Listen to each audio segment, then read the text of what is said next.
please like our video and subscribe to RotoWire. Then go to rotowire.com/pod for a free 10-day trial. Welcome to the award-winning RotoWire Fantasy Basketball Podcast, sponsored by Gamer Saloon. It's Friday, March 19th, 2021. Alex Barutha here. Shannon will be joining us later, but right now we have Ken K-Train Kreitz on the line. All aboard! You can find this podcast on iTunes, Spotify, Stitcher, rotowire.com, and YouTube, where we will appreciate nice comments and reviews on all platforms. But on YouTube, if you leave a comment, we may get to it on the fan feedback section of the podcast, which we will do after the news. To kick things off with the news, Julius Randle recorded his third triple-double of the season last night, 18 points, 17 assists, 10 rebounds in the 94-93 win over the Magic. The 17 assists ties for the fifth highest mark this season. There are three players who have 19 dimes. That is Draymond Green, Kyle Lowry, and Chris Paul. Julius Randle, the first-time All-Star, he's averaging 6 assists a game. Previous career high, 3.5, 3.6 to be exact. That was back with the Lakers. 2 teams ago. Yeah, Ken, he ranks 15th this season in total stats on Yahoo, which is a 9-category league. He's 26 years old. What do you see for him in terms of, I guess, going forward? Any sort of, like, do you think he can, I feel like it's tough for him to go up from here, right? I mean, this feels like his peak. This feels like his peak, but I think fantasy owners or managers would be awfully darn happy if he stays at this peak. You really got to give Randle and Coach Thibodeau credit. To almost double your assists per game. He's 26 years old. It's not like he's going from his rookie to sophomore season. To almost double your career assists a game, that's a huge change. Now, Thibodeau really didn't get that many personnel moves coming there to New York. I remember thinking, how much can he possibly change? But clearly, he's got him at playing 500 ball. They're in the playoffs. And the biggest change is just making Randle the point power forward. Is that now a thing? When you think of Grant Hill playing point forward, you don't think of someone as strong and broad as Julius Randle. 50. I mean, what a fantasy steal. Yeah, as you said, for season total stats, ranks 15th. Yahoo 9 categories. Kudos to Randle and Thibodeau. I don't think you trade high. I think he's staying at this level as they make a playoff push. Yeah. Didn't you and I swap Randle? What was that deal in the RotoWire Stake League? Yeah, I sent Holiday, you. Right? I sent you Randle. You gave me Holiday. I think I also got Gary Trent. Yes. You might have taken Terrence Ross. I can't remember exactly. That was more about category competency in a Roto rebounds, league. You needed steals. Yeah. Neither of us knew Trent and Ross would become starters because of injuries. Right. And actually working out well for both of us in the Stake League. Our other explosive big man performances, KarlAnthony Towns, presumably now fully healthy, explodes for 41 points, 10 rebounds, and shockingly 8 assists in a big 123-119 upset at Phoenix. Phoenix was favored 10 points going. 10 points going to this game. I almost made the Suns my wagering advice. Thank goodness I switched to Lakers. Also for the T-Wolves, rookie Anthony Edwards explodes for 42 points on 31 shots with 7 rebounds. My goodness, are things finally turning up for the T-Wolves? Alex, D'Angelo Russell, he's cleared for on-court activities, could be back in about 3 days. Are things turning up for the T-Wolves, or is this a trade-high moment for either Towns or Edwards? Well, the Wolves are 3-2 since they fired Ryan Saunders and replaced him with Chris Finch. Nepotism is bad. Example 5,000 right there. Yeah, I mean, I consume as much NBA-related media as possible, and I never heard anybody say really anything good about Ryan Saunders. So that was kind of nice guy. I think was the highest. Yeah, and I don't doubt that. I'm sure he's a fine person. Kind of damning. But yeah, in terms of I think if you're going to trade high on either Towns or Edwards, I think it would be Edwards just because Edwards is getting a ton of shots because D'Angelo Russell and Malik Beasley are out, and those guys accounted for like 30 shots a game. And so when they're back, I think it's Edwards who will kind of fall by the wayside. Not that he'll be, I mean, he's been playing so well, they can't like phase him out, right? He might still play 36 minutes a game. And he'll lead the second unit. But Towns is someone who's kind of just an established player who we know is going to get 25, 10, and 4 every night. Right. Are we no longer, Chris Finch, new coach, kind of deserves to have Towns play every night. I know last week we were a little worried about them shutting him down. No playoff possibilities for the T-Wolves. But doesn't this team need to desperately build on some positive vibes and really force Russell, Edwards, and Towns to play together? That's your future, right? Yeah, I mean they're in a weird situation because they owe their pick that next season, their first round pick, to the Warriors if it falls outside of the top 3. So they want to get good, but not too good, or it's still bottom 3. Yeah. Yeah. And that pick is a lot more dangerous than, right now as it stands, I think they only have a 52% chance of staying within the top 4.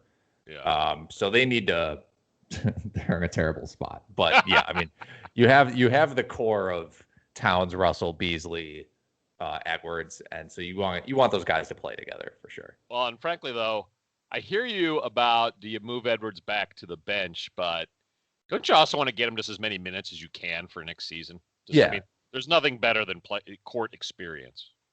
Yeah, I'm saying start him, but play him mostly with the second unit. Like have him run that second group. Yeah. All right, well, big tragic news out of Milwaukee. That Torrey Craig move, just eye-popping. You're our resident Bucks expert, Alex. You want to dive deeper into what's going on in Milwaukee? Yeah, so the Bucks wanted PJ Tucker, so they went and got him, and they also got Rodions Kurucs from the Rockets. That's not as important. I don't think he was on the wish list, but yeah. No, he was not. DJ Augustine and Torrey Craig are no longer in Milwaukee. Craig is on Phoenix. Augustine is in Houston. PJ Tucker, he's 35, 36 years old. He's not going to be fantasy relevant. He's been on the fringes of like even 14-team relevancy over the past couple of years. I think the most impactful part of this trade for fantasy is the Bucks no longer having a backup point guard. Yeah. Augustine was playing. Or about do 20 they? minutes. Or do they? Who would be that new role? That would go to Dante DiVincenzo, presumably. He played 36 minutes in the game, Bucks' most recent game against the 76ers. That was basically the trade had happened already. And he played 36 minutes, DiVincenzo did. 20 points. Overtime game, though, right? Overtime game. Yeah. But 20 points, 8 rebounds, 5 assists, 3 steals. I think this is, he's probably already rostered, but you might be able to steal him from somebody if he has maybe if he plays and has 2 more kind of subpar games, you can get him. But this is just big for DiVincenzo if you have him on your roster. Yeah, assists are going to go up. And he's was averaging 3 dimes a game. You got to assume that's going to go up. So as a Bucks fan, are you excited to see PJ Tucker in the green? Yeah, I think I think Bobby Portis has been great for the Bucks, but I don't know if he's quote unquote the answer at backup center for the Bucks in the playoffs. I think he's been playing really well in the regular season, but we have 0 sample size of playoff Bobby Portis. He's not really a great defender. So I think you want that second option with Tucker back there. All right. Well, congratulations, though. I don't know how you're going to sell that Torrey Craig jersey on eBay. Good luck with that, Alex. Wizards with a big upset. Washington 131, Utah 122 last night. Westbrook with yet another triple-double, 35 points, 15 boards, 13 assists, and I'll argue, most shockingly, hitting his free throws. He's shooting 60% from the charity stripe, which is unforgivable for a guard. But at least it went 9 of 11 last night. Beal, 43 points on 16 of 24 shooting. On the other side of the slate, Donovan Mitchell for the Jazz of 42 points. And your guy, Alex, Joe Ingles with 34 points, aided by 8 triples. I got some fans texting me. They want to know, with Westbrook's recent hot play, Alex, is there any way the Wizards can deal Westbrook for future assets at this trade deadline? Any way? I would not bet on it. He is owed. I'm trying to look this up. He's 41 million this year, 44 million next year, 47 million 2 years down the line. Well, that's a player option. Maybe he doesn't take it. Maybe he doesn't take $48 million. I think he's going to take it. You're right. So, yeah. I think so, too. I think they would have it's tough because if he was making half that amount, I think they would have an easier time trading him. But we saw I don't even understand the math cap-wise where he could fit. Like, there's probably only 4 or 5 other NBA players you could even trade. One would be Giannis, which would be insanity. Like, who's making that much that you could trade? That deal works. I don't know. I mean, this is why they ended up trading him for John Wall, right? This is why those two got swapped because take our atrocious contract for your atrocious contract. But hey, at least it gives fans in Washington some joy. And the free throw shooting. Can I harp on this for a second, Alex? Yeah. He shot 77% last year in Houston. Sorry, 76%. How does it drop to under 60%? He's actually technically 59.8% from the charity stripe. How does that happen? My Wizards buddies think it's attention deficit disorder. I'm like, I don't know how you'd know that, but it's just insanity to me. I don't know, because he's been his past 14 games have been like really good, like normal Russell Westbrook games, but he's still shooting 58% from the free throw line.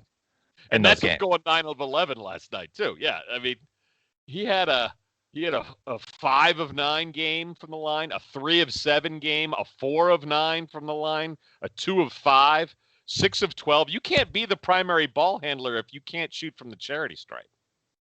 Yeah, that's part of the problem with him, and I think a lot of the reason why in the playoffs. I mean, you look at his playoff numbers, and it's like a completely different player in terms of like he's shooting. He shoots 41% from the field in the playoffs, and yeah, it's just it's tough. Okay, Shannon is here just in time for the fan feedback section. Oh, good. Welcome, Shannon.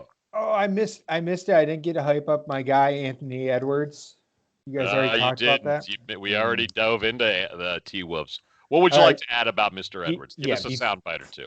Before the fan feedback questions, where do you guys rank him of the current rookie class? Is he number 2 behind LaMelo? Is he number 3 behind Halliburton? Wiseman? Where do you put him? Number 3, real life. Number 2, fantasy, maybe, for rest of season. Rest of season. What about long term? I want both. I love Tyrese Halliburton's game. Just love it. The all-around aspect of it versus Edwards being a gunner. I worry Edwards he had 7 boards last night, but is he on the Beasley track where he just shoots? Or is he going to play great defense, rebounds, steals, all the other stuff? What do you think, Alex? Well, I mean, he's 3 assists a game per 36 minutes this season. That's been bumped up lately. I don't know. In real life, I still have him behind Halliburton right now, partially because what we're seeing from him is a result of him being like the second best available player on the team, just in terms of volume. And Russell coming back. Russell coming back in 3 days. Got to keep that in mind with the Edwards hype, right? Yeah, and not that Edwards has been inefficient or anything. He's 26 a game on 23 shots. 26 a game on 23 shots is fine for a rookie. I mean, we're more efficient than Russell. It's more efficient than Russell's been this season. That's for sure. And we're talking about a 19-year-old, right? I mean, he's basically in the middle of his 19-year-old season. Meanwhile, Tyrese Halliburton is 21. Yeah. So there's a little bit of a gap there. Shannon, where do you rank everyone? I assume you asked the question with a thought in mind. Well, yeah, I think for both this season and long term, or actually for this season, I like Ball, Edwards, Halliburton, and then Wiseman, I guess, is fourth. We'll just worry about the top three. I like this season. I like Ball, Edwards, Halliburton. A week or two ago, Halliburton and Edwards would have been flipped. I would have had Halliburton too. I hyped him up just a couple weeks ago on this show. For long term, it's Ball, Halliburton, and Edwards. We'll go long term the next 5 years. I am every time Edwards goes out there and posts 40 fantasy points, which is basically a nightly occurrence at this point. I'm more encouraged by his long-term prospects. I really do think he's like a Donovan Mitchell, a bigger Donovan Mitchell, essentially, where he's going to get you a lot. He's never going to be like the main assist guy where he's getting like 7 or 8 assists or anything like that. He's a wing. Yeah. I mean, he is more of a wing, but he's going to score boatloads in his future. I mean, you look at Donovan Mitchell. Donovan Mitchell was 21 his rookie season. He averaged 20 points per. What Edwards is doing right now in age 19 season is just extremely encouraging. He's almost up to 17 points per now. Over the past 9 games, he is at 35 minutes per game, 26.5 points, 5.8 rebounds, 2.3 assists, 1.8 steals, and 3 3-pointers per game. The efficiency is really where he needs to improve. On the season, he's only at 39% from the floor, 32% from downtown. So that's really where he needs to improve. But I mean, the fact that he is 78% from the line and that he's only in the age 19 season makes me think those are areas where he will show improvement as he matures. Before you join Shannon, we're talking, well, actually 2 points. Number one, you know where he ranks number one amongst rookies? Press conferences. No rookie gives a better press conference than Anthony Edwards. Hysterical. Yes. Number two, with what I really like to see Finch do with Russell coming back is actually sit Beasley more and let Edwards be that gunner. Because I want Edwards getting experience with Russell and Towns. I don't want him playing with backups. And you know what? If he shows some bad rookie decisions playing against top-level competition, so be it. You don't want to win as the T-Wolves. You want to develop Edwards. I don't think he needs any more confidence. He doesn't need the confidence of playing against backups. Let him play with the core because that's your future. No, I totally agree. And long term, I mean, if they kept all three of those guards, essentially, they're all 3 guards, Beasley, Edwards, and Russell. If they keep all 3 long term, one of them is going to have to be the 6th man, and it shouldn't be Edwards. Not when you invest the number 1 overall pick on him. Yeah. All right, well, let's go to fan feedback. Shout out to our fan, Mr. Power Metal, who asked, and I'm kind of paraphrasing here. He said, who are some elite players who others worry will get shut down at the end of the season, but maybe won't and are worth acquiring? Kind of a double mental game here.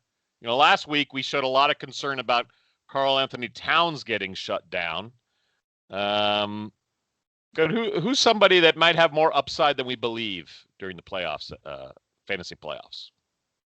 I mean, I think if you're just looking at the standings, you see Orlando at 13 and 27. They have Vucevic, right?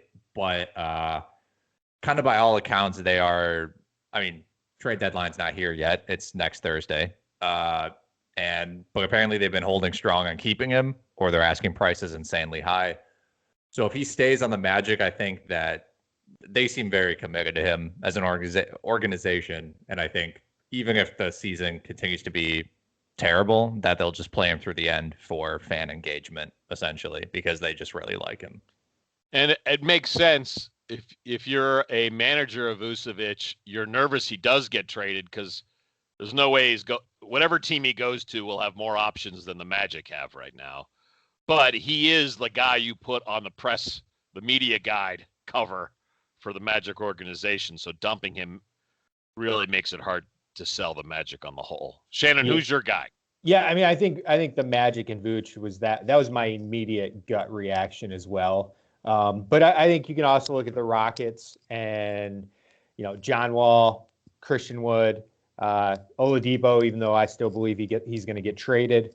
We talked about Cat last week. He is still probably the main worry for me. you look at other bottom feeder teams like the Pistons. I don't think the Pistons necessarily have that guy where they need to sit him. I mean, it's Jeremy Grant would be the guy, but they're already resting him sometime. I think they'll just rest him. They won't necessarily shut him down. So he's a guy who I think you're paying high if you go and trade for Jeremy Grant. He is not going to do what he did earlier this season. He's just not that good. Most Pistons fans won't say that because they're delusional. But Jeremy Grant's just an okay NBA player who got a little bit more volume earlier this season. He is not going to be a 25 point per game guy long term, and I think he's shown that over the past 6 weeks or so. So maybe a buy low guy is some bench on the Rockets, knowing that Oladipo's probably on the move, right? Yeah. Which I think we're probably going to talk about some of those Rockets guys a little bit more in our waiver wire as well this week. Yeah. All right. Next question is similar and touches on an article Alex wrote 5, 6, 7 days ago. Are there any injured or players that are not? Oh, I'm sorry. Let me back up. This is from our good friend Ramesh K. By the way, Ramesh double-checked our DFS suggestions last week and said, quote, surprised to see you got a fair amount right. Thank you, Ramesh. We will take any compliment. Here, give that a 2 to the horn. Anyway, Ramesh also wants to know who are some grab and stash now for the fantasy playoff run. Guys that, aren't top of mind right now, probably because of injury or other issues. Well, I think you got to consider Hamidou Diallo. I think for the Pistons, who hasn't made his Pistons debut because of a groin injury. Obviously, they could use any help they can get, or they want to develop players, right? You'd rather play Diallo than Wayne Ellington, right? Yes. 87-year-old Wayne Ellington. Diallo will get minutes once he's healthy. Yeah. I think DeAndre Hunter got to be on this list too. Yep. He's probably going to come back actually pretty soon. You probably have to get him like now if you want to stash him. Yeah, his injury suddenly not as bad as they thought too, right? Like there was talk he may not make it to the playoffs, and now he's coming back into this week. Yeah, I know. I just put in a waiver wire bid on Hunter for this next upcoming period in the one league that I play in where he was dropped because his return is so near. The Pistons, I like the Diallo suggestion, and actually this backs up like Jeremy Grant, and really I guess anyone from the Pistons. They're the only team. This depends on when your fantasy playoffs start, but they're the only team with a 5-game week currently for the NBA playoff fantasy basketball playoffs. That would be the week 15, okay. April 5th through 11th. They have 5 games. So that if you're looking at a first round matchup, Pistons are the team to stack up on. Ooh, good point, Shannon. I like that. Nice insight. All right, and fans, if you'd like to get a question on the show, please go leave a comment on this episode's YouTube video at the RotoWire YouTube page. Okay, let's get to the waiver wire section of the show. I'll kick things off with a player. Well, I'll say last week my suggestion was Joe Ingles, who had 34 points last night. With Mike Conley out, but that's kind of to be expected, right? Again, this is you hold Joe Ingles when he's going to get more playing time, you play him. My suggestion this week, Will Barton. He's 59% on Yahoo, but only 43% rostered on ESPN. Over the past 2 weeks, he's ranked 35th in 8-cat leagues. That's per game. 22 points, 4 rebounds, 4 assists, 4 threes, 1.3 steals. The Nuggets are in a situation where like their third best player on any given night, extremely fluid still. Michael Porter's been a little more inconsistent than he was last year. Will Barton had a slow start to the season. He is kind of rounding into form. So I think he's someone. Has streaks when he's hot. He is hot. And it's hot, not just shooting, but he gets stocks. For a guy his size, he surprisingly gets steals and blocks when he goes into these like 3-4 week hot streaks. And then he gets hurt or he winds up getting moved to the bench. But you got to ride him out for the streaks. It's taking a while, but we are starting to see some consistency from Porter Jr. as well. basically like in between 35 and 40 fantasy points almost every night over the past 10 games, 19 and a half, 10 rebounds. So averaging a double-double, only 1.2 stocks, but he's also hitting 2.9 threes. So at a 51% clip. Ooh, God, I love Porter Jr. Shannon's always waving the flag. He's turning the corner. He is turning it. Does he play defense yet? It doesn't matter. When you're that majestic at offense, it doesn't matter. It's no coincidence though that, you know, when Porter Jr. has a run like this, it also like basically lines up with when Jamal Murray has one of his worst stretches of the season. So, Sure. you know, they're going to bounce in between, like which one of the second and third tier stars for the Nuggets. It's always going to be like, there's only going to be one. They're going to take turns basically. And to Shannon's point, the Nuggets are 7-1 across the past 8 games, which is basically Porter's hot streak, and also helping buoy Nikola Jokic's MVP case by getting them some wins.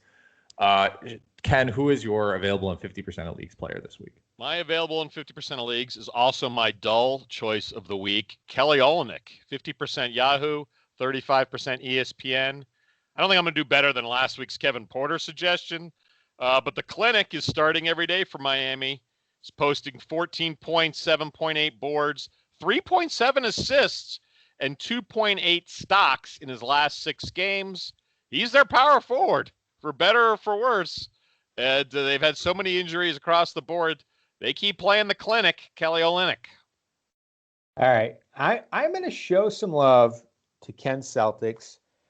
You know, this guy's owned in 59% of Yahoo leagues, 51% of ESPN. That's close enough. You're saying 50. Close enough? I know where you're going. Close enough to 50. Robert Williams. Time Lord! The Time Lord. Now, you know, I talked about defense. All right. Michael Porter Jr. doesn't have any because Robert Williams stole it all. He took all of it. He's averaging 3.8 blocks in 21 minutes per over the past 4 games. He's basically been a lock for like 35 to 40 fantasy points despite playing those low 20-minute range. Double-double over that 4-game stretch. 11 points, 10 rebounds, and again, 3.8 blocks. Shooting 75%. Say, look at the field goal percentage. My goodness, 75%. I mean, that you know, when you have all dunks, 5 attempts a game, and you know 4 of them are dunks, then that happens. I'm just very encouraged. It's lined up with when Tristan Thompson's out right now, so that's a part of it. But I feel like Time Lord's he's shown enough flashes where he's going to get that 20 to 25 minutes going forward. I didn't want to be the homer always shouting out Celtics, and technically, since he was over 50%, I left Time Lord off. But is Thompson out for tonight? Yeah, Thompson is out tonight too. So, yep, he is.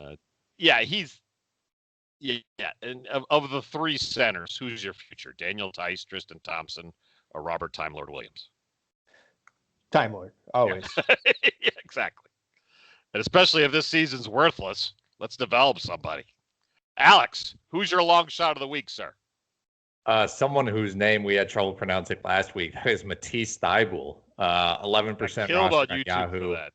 Yeah, 4% rostered on ESPN. So with Embiid out, Embiid's been out basically a week already. He's expected to miss another week.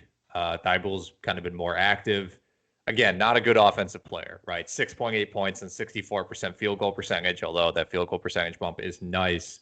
The main thing here, 2.8 steals, 1.2 blocks in 21 minutes per game. This is kind of what we expect from him. We know who he is at this point. 38th.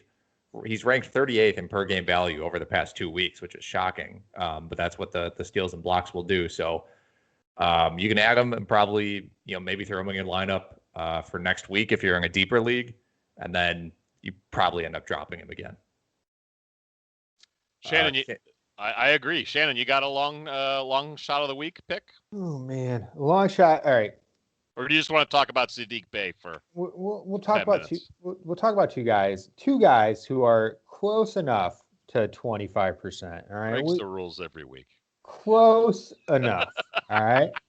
First of all, I want to talk about the real Brandon Clark, Kenyon Martin Jr. He is an absolute beast, picks up defensive stats, getting 30 minutes per game off the bench for the Rockets. They just moved Tucker. I would imagine that House is probably available. I think they're going to try their damnedest to have Martin play minutes long term here for the rest of the season. I would absolutely pick him up. I've got a lot of bids out for him. He's 37% Yahoo, 21% on ESPN over the past 2 weeks. 31 minutes per, 14 and 7 with just under 1 3-pointer, 1 steal and 1.4 blocks, 55% from the floor, 77% from the line. He's fun to watch play too. I think he's legit. A lot of minutes available in Houston. And then Sadiq Bey, what can you say? The Pistons rookie is just killing it. Past 4 games, 30 minutes per, 15 with 5 rebounds, hits about 3 3-pointers per game over that stretch. He had 1 big monster outing as well. Let's see, how many points was it? It was 50 fantasy points, 28 points, 12 rebounds, 2 assists, 2 steals, and 6 3-pointers against the Raptors on St. Patty's Day, representing my Irish I'd like to see the 12 Sadiq Bey. boards. I'd like to see the 12 boards from Bey in that game because he hadn't been rebounding before. That was awesome. And I don't think Diallo is going to eat into Bey's minutes either. No, I'm not worried about it. Bey's going to be the starter. I think Diallo is more going to take away from Josh Jackson, who is definitely a candidate for the Pistons trade anyways. And Frank Jackson, who just recently started a game for the Pistons. Nothing to move on fantasy-wise, 10 fantasy points in 31 minutes during the spot start. I do not expect Frank Jackson to do much for the Pistons. Well, that's going on a limb. All right. Ed, I love your point about 5 games in the first round for your Detroit Pistons in the first round of the fantasy playoffs. Yeah. The Ken, bidet. Who's your long shot of the week? I'm glad we sneaked the bidet reference in there. I'm going to go with Moses Brown, center for Oklahoma City Thunder. His first name's Moses. Isn't that reason enough? But if we're going to get beyond the amusing aspects, Al Horford seems to get a golf day about every other game for the Thunder. Isaiah Roby is an old man in that lineup at 23 years old. Moses is the future. He had a 20-point, 16-rebound, 5-block game Tuesday against the Bulls. I do still think good chance OKC trades Al Horford. But you know what, with Moses, you can't teach 7'1". Only played 1 year at UCLA, 2018-19 season. Had 9 games last year with the Trailblazers and 30 with the G League Texas Legends. With the Legends, he posted 14.4 points, 7.7 boards, and 1.3 blocks a game. Moses deserves a run in Oklahoma. Pick him up. If he doesn't get the minutes or Horford doesn't get traded, fine, you drop him. But there aren't that many athletic 7'1" footers out there on the waiver wire. Let me point out that Moses Brown, Ken's long shot of the week, who is supposed to be under 25% owned, is owned in 38% of Yahoo leagues. Ooh, but only 14% of ESPN leagues. 14% on ESPN leagues, following the rules. I gotta get in these ESPN leagues. Okay, let's move on to DFS. 7-game slate today, I think. Is that right? No, it's more than that. 9-game? I can't. 10. This is good podcasting. 10-game slate today on Friday. We got 4 games with over-unders of over 230. That is Kings at Celtics, 234. Mavs at Trailblazers, 233.5. Wolves at Suns, 233.5. Jazz at Raptors, 230.5. A game you would not typically associate with a high score. As always, the injuries that we're about to list can change at any time, and there could be more. Look at the RotoWire lineups page, the injuries page. That will tell you all you need to know. But Kyrie Irving is probable. I think the biggest news on this slate, Steph Curry and Kelly Oubre are both doubtful. Michael Carter-Williams is questionable. That's an absolute bombshell. And then Jack also questionable. Ken, do you want to kick things off for us? I see you have someone going up against the Celtics. Yeah, I wanted to show that I can think outside of Boston. Rookie we were discussing already. Tyrese Halliburton's only 5,900. Alex just mentioned very high over-under for this game at 234, highest of the slate. Halliburton's only 5,900 on FanDuel. Halliburton has been named the starter after he came back from his calf injury, played 33 minutes and started his last game. So this will only be his second game. The salary's still cheap as far as him being a starter. Could easily post 20 points, 5 boards, 5 assists against a very lazy and traveling Boston squad. Yeah, and this is that East Coast to West Coast trip. Teams can struggle because of the time difference. Their body clock is off. So I can definitely see that happening. Shannon, technically, they're traveling from Cleveland. I don't know if that's considered East Coast, but it is Eastern time zone. Yeah. Close enough. Sorry. I am looking at that Curry, Oubre doubtful tag for those two. And I think Wiseman's also out. Pascal, like that Warriors team is going to be extremely thin. Couple of fun notes about that is one, Draymond Green has actually he's a lot better when Curry is in the lineup. A lot more likely to pick up assists when you're passing to Curry is the take that I have from that. And I think it just opens up things for Green more. Also, the team's more competitive with Curry, so that means Green gets more minutes. The blowout potential for the Warriors without Curry is astronomical. But at the same time, they're going to be so shorthanded that everyone's probably going to get good run. So I do like Green, 6,600 on FanDuel. The guard to pick is actually Jordan Poole. Jordan Poole has been great since he returned from injury. 5 games in only 22 minutes per. He's averaging 19 points, 2 assists, 2 rebounds, hitting a bunch of threes, 3.5 3-pointers per game. He's the guy who I believe will take over and see increased run and be, him and Wiggins will carry the scoring load for the Warriors tonight. So I expect a big night out of Poole if Curry and Oubre are out. Any point in throwing a super cheap dart at Toscano Anderson? Oakland native. He's worth a look. Poole's the guy I like the most out of those Warriors options, assuming both, especially if Curry and Oubre are out. It's any one of them. I mean, the team is really going to be that shorthanded tonight that almost anyone who's active for the Warriors will be worth a look. But if I'm ranking them, as far as I would rank it, Green, Wiggins, Poole would be the top 3 options in that order. Yeah, I think if you want to go like a safer option, you go Wiggins at 5,200. I think more playmaking. He might have to handle the ball a lot, take more shots for them. But yeah, if you're going for straight up value, then all those guys Shannon mentioned are probably have higher upside for value.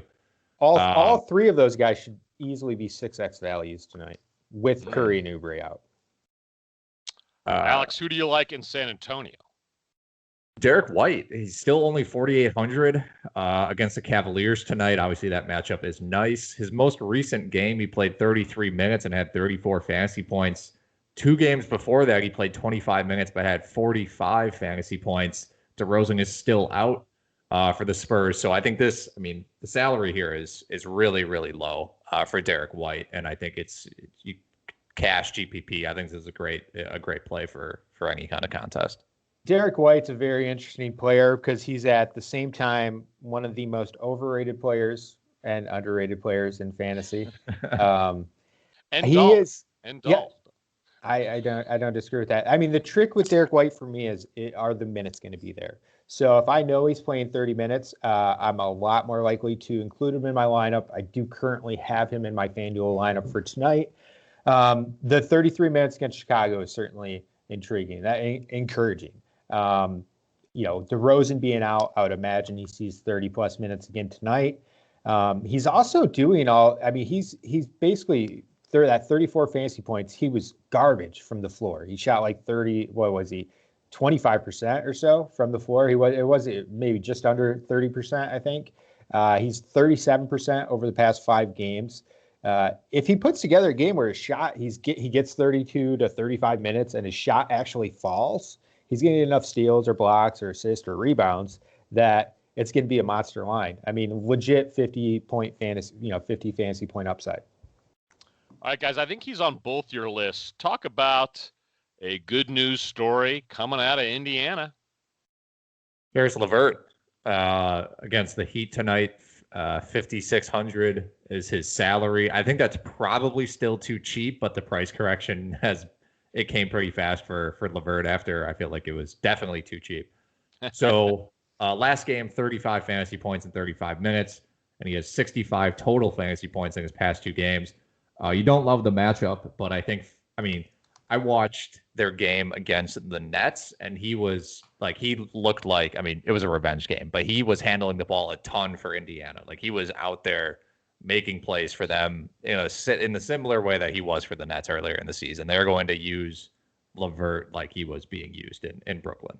There's just so many encouraging signs. The fact that they plugged him into the starting lineup immediately. Love that. He did not have a single game coming off the bench. The fact that he's already up to 34 minutes, it's just at 5,600, whatever he's at, that's just way too cheap.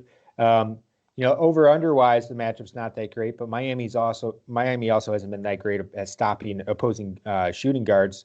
I love Levert tonight. I think he's going to be solid as long as he's under 7,000, and we know he's playing 30+ minutes and starting. He's going to be a good value. The sad part for Ken is, TJ McConnell, the cockroach, is just obsolete now. But sorry. Oh well, he still gets some minutes off the bench. What we love about the cockroach is he just somehow keeps a job. Love that. Survivor. Dun. Yeah. Dun dun dun.